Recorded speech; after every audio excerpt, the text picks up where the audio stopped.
Any sentence that starts with the church is wrong, it's going to be a lot of problems. Let's look at Galileo. We're talking 1632. Primary relationship with corporate is not between the agent and corporate. Being right is insufficient for being effective. You could have the best, most amazing ideas all day long, but if they're not allowed to be implemented in this business, they don't. Insurance dudes, insurance dudettes, welcome. Do you ever feel like a caged lion in a corporate jungle? Well, you PNC captive carrier and agents, you just may. And you know what? We want to help you with that. Today, we're going to unlock law number 1 from the 48 Laws of Power by Robert Greene. I want to help set you free so that you don't lose your stripes. Let's dive in. All right, so we're jumping into Robert Greene's 48 Laws of Power. It's a playbook for navigating the treacherous waters of power dynamics. Right? We need to move energy. We need to take control. We need to have power, but at the same time, we have to be strategic about it. This law is a real game changer, especially if you've ever felt like you're an entrepreneur, but you're in a straitjacket. However, we ended up in the insurance world, PNC agent, and especially as a captive PNC agent. So if that's you, then you're in the right spot. Even if you're an independent, you may feel this at some times. And it's the notion of being in that situation where you were sold the idea, you're a full entrepreneur, it's your business, you're going to be able to do whatever you want. But then you realize that there's a little bit more control over that than may have been thought previously. And that's okay, right? This is the situation that we're in, and now we have to work with what we have. But I'd like to coin a term here and call it a franchipreneur. Not necessarily a full entrepreneur, more of a franchipreneur, kind of a franchise owner. So we still have a little bit of the corporate playbook that we got to follow just to protect the company. But at the same time, we need to win. So we have to be really strategic about that because we don't want to create an adversarial relationship. We want to create a symbiotic relationship. So law number 1 is never outshine the master. Now it's about strategic humility. So let's say that again, strategic humility, right? There's a time and a place to be braggadocio, or maybe even not, right? It's okay to celebrate. We need to be careful though, right? We need to be very strategic about where we place credit because at the end of the day, assuming and taking all of the credit yourself, even if you are the one who facilitated that, is gonna rub people the wrong way. And if you're out and about saying it and don't give credit or don't have your market leader in mind, there could be issues, right? We need to be strategic about this. Let's look at Robert Greene's example. So he throws out a couple examples to really drive this home, and I think they're fantastic. But take out Galileo, right? You know, he's the first, one of the first, I guess it's argued,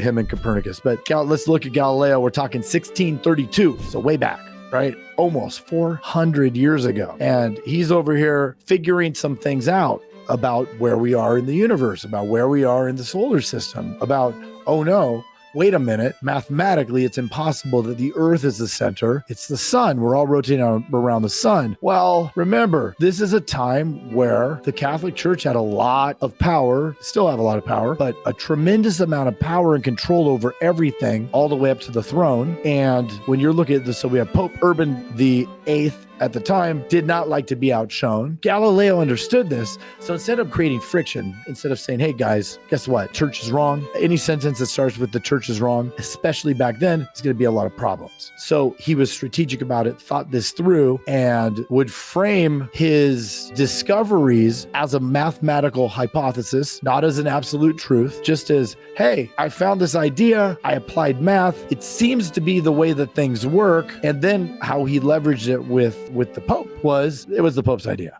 So he gave credit to the math that proves out the hypothesis to the person who's going to be the one who would have been his greatest adversary, but instead gives him credit, doesn't take the credit himself. And this humility is what basically, well, number 1, probably kept him alive. And number 2, allowed for him to create and do many, many more groundbreaking contributions to science. So now let's look at somebody who didn't follow it. We have Nicholas Fouquet. I hadn't ever heard of him, but I thought this was interesting. So this is the 17th century, same time period, right? 1600s. And this is over in France. So King Louis the 14th was the big man in France, right? And Fouquet was in the inner circle, was one of the lead advisors, and he wanted to be moved up like one position to basically the hand, if you watched Game of Thrones, right? So be the right-hand man. Well, he thought that he could do this by having a giant party in honor of the king, right? He thought, hey, I'm gonna have this big party at my place. I have this huge huge house, had been doing well. We invited everybody, all the A-listers to this party, and it was such a big thing. It was the biggest party that ever happened. It basically outshone the king. Well, king didn't like it. The king felt it made him look like a bum and thought that Nicholas was doing it on purpose. So he took it personally.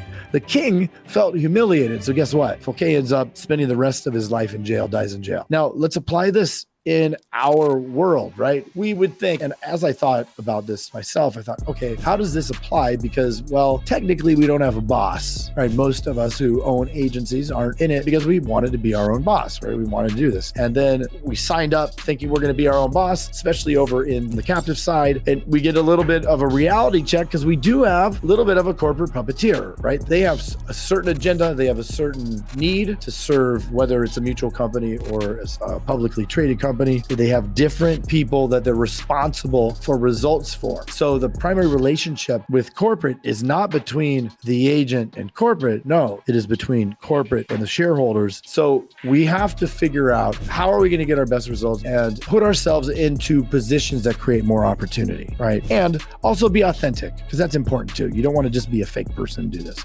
So number one, we got to realize that we're not just an entrepreneur, right? We're something else entirely. We are tied to rules, regulations, agendas, and all of the different things that come with a relationship to that corporate entity. So once that's understood, great. So this means we definitely need to play it smart with corporate, right? We need to play the game by the rules. So we need to know the rules. You could have the best, most amazing ideas all day long, but if they're not allowed to be implemented in this business, then don't. And it's important to also position yourself in understanding that our role is to make our market leaders look good, right? Make them look good. Because then when other opportunities come up through the law of reciprocation, which somewhere down here, they're going to be indebted to helping you. So just finding that strategic alignment with the market leaders, making them look good and become indispensable, right? And just being ready to accept that things are going to change. Another big one. One of my mentors and dear friends said it all the time, but being right is insufficient for being effective,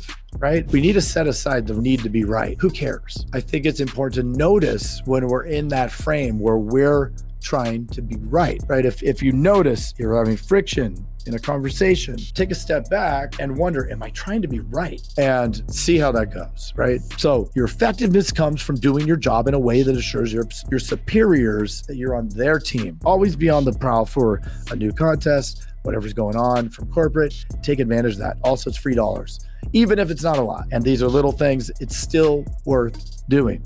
Think long-term, think strategically. So appreciate you listening. If this resonated with you, please pound that subscribe button, throw a comment in there. If you have any questions, if you want to talk some trash, throw a comment in there. Tell me that it wasn't a great episode. I want to hear it all. I appreciate it. Thank you for listening.